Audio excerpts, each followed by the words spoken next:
हम कवर नहीं कर सकते, इसलिए पीपीटी की बहुत ज़्यादा ज़रूरत पड़ती है। लेकिन मैं आपको पीपीटी भी सेंड कर दूँगी और वीडियो से भी आपको समझा दूँगी ताकि आपको अच्छी सी अंडरस्टैंडिंग हो सके। So let's start the topic.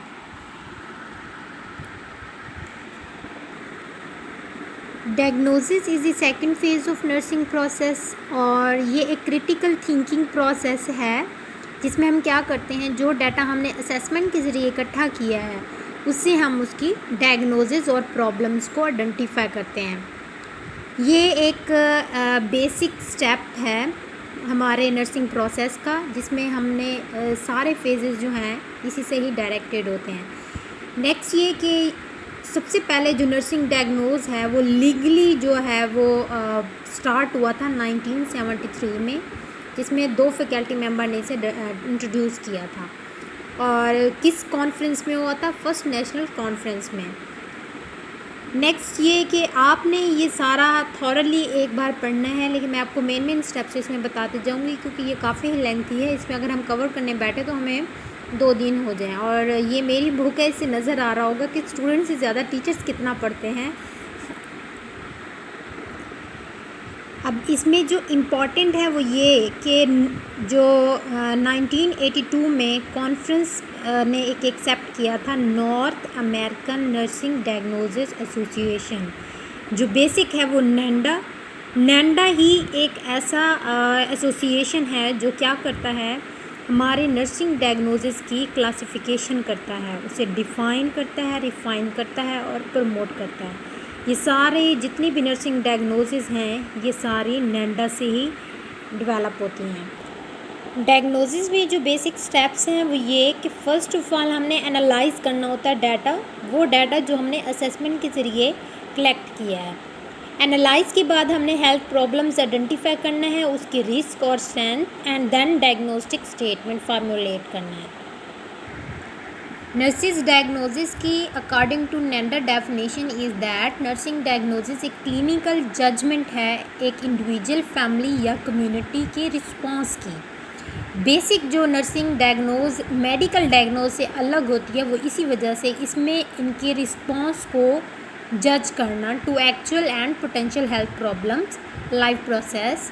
Nursing diagnose जो है वो सिलेक्ट की जाती है ताकि हम उसके नर्सिंग इंटरवेंशन कर सकें और आउटकम को अचीव कर सकें। जबकि वेलनेस डायग्नोसिस में क्या होता है कि हम इसमें जजमेंट करते हैं फैमिली या कम्युनिटी के, ताकि हम उनके वेलनेस को एक स्पेसिफिक लेवल से हायर लेवल में कन्वर्ट कर सकें।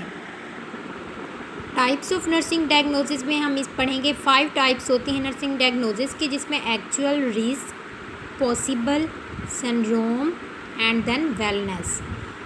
एक्चुअल डायग्नोसिस में क्या होता है कि जो एक क्लाइंट आता है अपने प्रॉब्लम के साथ, वो at the time of nursing assessment जो उनका प्रॉब्लम होता है उसे हम एक्चुअल डायग्नोज कहते हैं। जैसे कि वो कोई साइन सिम्टम्स से आया है, जैसे इनइफेक्टिव ब्रीदिंग पैटर्न या एंग्जाइटी से आया है, तो वो उसकी actual diagnose.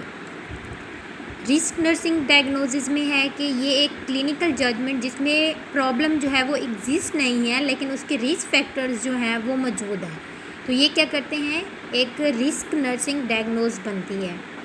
Risk for infection में to describe the client's health status, जैसे कि रिस्क फॉर इन्फेक्शन है। और पॉसिबल नर्सिंग डायग्नोज में ये होता है कि हेल्थ प्रॉब्लम जो है वो इनकम्प्लीट है या अनक्लियर है। अगर किसी चीज़ की हमें इटियोलॉजी ना मिल रही हो तो वो पॉसिबल नर्सिंग डायग्नोज होगी। लाइक दिस कि एक बूढ़ी बेवा औरत है जो कि अकेली रहती है, वो हॉस्पिटल में अगर एडमिट हुई है तो क्या कर नर्स जो है वो नोटिस करेगी कि उसे कोई मिलने नहीं आता, ना ही उसके साथ कोई कन्वर्सेशन होती है, तो इसकी वो डायग्नोज बनाएगी पॉसिबल सोशल आइसोलेशन की। Okay, next is syndrome diagnosis. ये जो डायग्नोसिस है इसमें क्लस्टर ऑफ अदर डायग्नोसिस होती हैं, लाइक एक या एक से ज़्यादा अगर डिजीज़ हों तो वो उसकी सिंड्रोम डायग्नोज होती है। अब नैंडा लिस्ट के मुताबिक disuse syndrome, rapes trauma syndrome. Disuse syndrome क्या होता है कि अगर लॉन्ग टर्म बेड रिडन एक क्लाइंट है जो काफ़ी अरसे से या काफ़ी टाइम से अनकॉन्शियस पड़ा है तो उसकी डिसयूज सिंड्रोम हो सकती है। इसके अलावा ये कुछ जो है सिंड्रोम डायग्नोसिस हैं, ये आप देख लें। नेक्स्ट जो है वो वेलनेस डायग्नोज है। वेलनेस डायग्नोज जो है वो क्लियर, हमने मतलब पहले भी बताया है कि ये एक हेल्दी रिस्पॉन्स होता है क्लाइंट का, जो कि हर लेवल अचीव करना चाहता हो तो वो आए। जैसे एक क्लाइंट है, अगर वो अपने हेल्थ को मज़ीद प्रमोट करना चाह रहा है तो उसकी हम जो डायग्नोसिस बनाएंगे वो वेलनेस डायग्नोज होगी, यानी उसे कोई और साइन सिम्टम नहीं, कोई डिजीज़ नहीं है, तो हम उसकी डायग्नोज मस्ट बनाएंगे। तो उसमें क्या होता है कि potential for enhance spiritual wellbeing, हम इससे स्टार्ट करते हैं डायग्नोसिस की, या potential for enhance nutrition. Component of NANDA nursing diagnosis में क्या है कि नर्सिंग डायग्नोसिस के 3 कंपोनेंट्स होते हैं। वैसे तो ये 1 पार्ट, 2 पार्ट एंड 3 पार्ट है, वो जो कि मैंने अपने पीपीटी में सेंड किया हुआ है वो आप देख लीजिएगा, लेकिन बुक के मुताबिक इसमें उन्होंने 3 पार्ट्स ही बताए हैं, जिसमें फ़र्स्ट तो ये कि प्रॉब्लम, जिस प्रॉब्लम से एक पेशेंट आता है, एंड देन उसकी aetiology, and then defining characteristics Gordon के मुताबिक। अब सबसे पहले तो ये कि प्रॉब्लम क्या है, जो कि डायग्नोस्टिक लेबल भी उसे कहते हैं। प्रॉब्लम स्टेटमेंट वो है जो कि एक क्लाइंट के हेल्थ प्रॉब्लम या रिस्पॉन्स से आया है और वो उस नीड को पूरा करना चाह रहा हो। तो नैंडा के मुताबिक हम इसके प्रॉब्लम्स के वर्ड्स जो कि नैंडा ने दिए हैं उन्हीं को ही यूज़ करके डायग्नोज बनानी है। क्वालिफायर्स वो वर्ड्स हैं जो कि नैंडा ने अपने उसमें डायग्नोस्टिक स्टेटमेंट के लिए दिए हैं। यही वर्ड्स ही हैं जो हम यूज़ कर सकते हैं डायग्नोज बनाने के लिए। Like this altered, a change from baseline, अगर किसी की प्रॉब्लम आता है कि उसकी आल्टर्ड रिस्पॉन्स है तो उसमें हम आल्टर्ड वर्ड यूज़ करेंगे। इम्पेयर्ड है, जैसे कोई वर्स है, या वीकेंड, डैमेज, रिड्यूस है, डिक्रीज़ भी है, इनफेक्टिव, एक्यूट, क्रॉनिक, ये वर्ड्स हैं जो कि हम डायग्नोसिस बनाने के लिए सबसे पहले यूज़ करेंगे। इसमें एक्टिविटी इंटॉलरेंस भी हैं, जो कि बहुत सारी बहुत लंबी लिस्ट है जो कि मैं आपको पीडीएफ फाइल में सेंड करूँगी। आप वो, या आपको एक बुक का नैंडा की बुक के रेफरेंस पे दे दूँगी, वो आप ले लीजिएगा। ये आपको याद करनी होगी क्योंकि डायग्नोसिस जो है ना मस्ट हैं, और यूएचएस के एग्ज़ाम में, हर एग्ज़ाम में डायग्नोसिस बनाना लाजमी आती हैं, तो आपको पता हो कि कैसे बनाना है ताकि आप आगे एग्ज़ाम को क्लियर कर सकें।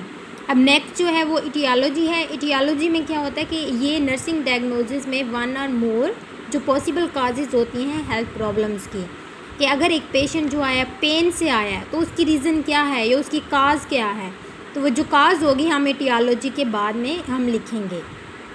लेकिन इसकी जो स्टार्ट करते हैं first problem related to, and then आगे इटियोलॉजी, उसके बाद नेक्स्ट जो स्टेप है वो मैं आगे बताती हूँ। ओके, नेक्स्ट जो है हम क्या करते हैं कि एक डायग्नोज बना के देख लेते हैं। सबसे पहले ये कि अगर एक प्रॉब्लम, एक पेशेंट आया है इस प्रॉब्लम के साथ कि वो चल नहीं सकता या उसको फिजियोलॉजिक या साइकोलॉजिक जो है एनर्जी नहीं है कि वो अपने कंप्लीट कर सके डेली एक्टिविटीज़ को, तो हम उसका क्या डायग्नोज बनाएंगे, एक्टिविटी इंटॉलरेंस। ठीक है, ये वर्ड जो है नैंडा ने हमें दिया है तो हम ये ले लेंगे, एक्टिविटी इंटॉलरेंस। नेक्स्ट जो है रिलेटेड टू, ठीक है, रिलेटेड टू लिखने के बाद हमने इटियोलॉजी डालनी है। अब एक्टिविटी इंटॉलरेंस किस वजह से हो सकती है, तो वो ये इटियोलॉजी में हम क्या क्या डाल सकते हैं। एक तो ये कि sedentary lifestyle, related to generalize weakness, related to sensory deficit, related to impaired motor function, related to fatigue, lack of motivation, obesity and pain. ये सारी चीज़ें हैं जो हम रिलेटेड टू आगे इटियोलॉजी में ऐड करेंगे। नेक्स्ट जो स्टेप होता है जो कि वो हमारे डिफाइनिंग कैरेक्टरिस्टिक्स में आता है, वो हमारे साइन सिम्टम्स होते हैं जो शो हो रहे होते हैं। इसमें हमने क्या ऐड करना होता है, 2 वर्ड्स होते हैं, as manifested by, as evidence by. ठीक है, अब एज मैनिफेस्टेड बाय जो हमें नज़र आ रहे हैं साइन की सूरत में, और एज एविडेंस बाय सिम्टम्स की सूरत में जो किसी रिकॉर्ड या उसके बोलने से ही हो। समझ आ रही है आपको। तो डिफाइनिंग कैरेक्टरिस्टिक्स में हम क्या डालेंगे, पीछे जो हमने एक डायग्नोज बनाई थी एक्टिविटी इंटॉलरेंस की, related to fatigue, and then as evidence by dyspnoea, किस तरह हमें नज़र आ रहा है कि वो चल फिर नहीं सकता थकावट की वजह से, तो उसकी साइन सिम्टम्स क्या शो रहे हैं कि वो डिज़निया में है। शॉर्टनेस ऑफ ब्रेथ भी हो सकता है, टैकेपनिया भी है कि हाई रेट ऑफ रेस्पिरेशन है, रैपिड शैलो रेस्पिरेशन भी है। तो ये सारी चीज़ें हैं जो हमने लास्ट में एज मैनिफेस्टेड बाय डालनी है। तो ये हमारे जो है डायग्नोज है, जिसमें 3 पार्ट्स डायग्नोसिस होती हैं मोस्टली, लेकिन आइडली जो यूज़ की जाती हैं वो 4 पार्ट भी होती हैं, जिसमें हमने सेकेंडरी टू मेडिकल डायग्नोज डालनी होती है। नेक्स्ट आपका topic nursing diagnosis from medical diagnosis differentiation है। ये मैं आपको वीडियो के ज़रिए क्लियर कर दूँगी, इसके लेक्चर के साथ आपको वीडियो भेज दूँगी। इसके अलावा nursing diagnosis from collaborative problem, same to same ये भी इसकी वीडियो में ऐड होगा कि कोलैबोरेटिव प्रॉब्लम जो है वो एक पोटेंशियल प्रॉब्लम है जो नर्स कैसे मैनेज करती है, इंडिपेंडेंटली भी और साथ मिल के भी। नेक्स्ट टॉपिक है हमारा डायग्नोस्टिक प्रोसेस में क्या है वो 3 स्टेप्स जो स्टार्ट में हमने पढ़े थे कि analyse the data, identify health problem and formulate the statement. सबसे पहले तो एनालाइज द डाटा, जिसमें हमने कंपेयर करना है डाटा को स्टैंडर्ड्स के अगेंस्ट। उसके अलावा क्लस्टर क्यूज़ हैं, कुछ हमारी हाइपोथेसिस होती हैं, हमारी स्टेटमेंट होती है जो ठीक और गलत की सूरत में होती है, जिनको हमने करेक्ट एंड फॉल्स करना होता है। उसके अलावा हमने गैप्स और इनकन्सिस्टेंसीज जो हैं उनको आइडेंटिफाई करना है कि हमारे डाटा के अंदर कौन सी चीज़ें हैं जिसमें डेफिशिएंसीज हैं या फिर जिसमें से हमने रिमूव करनी है।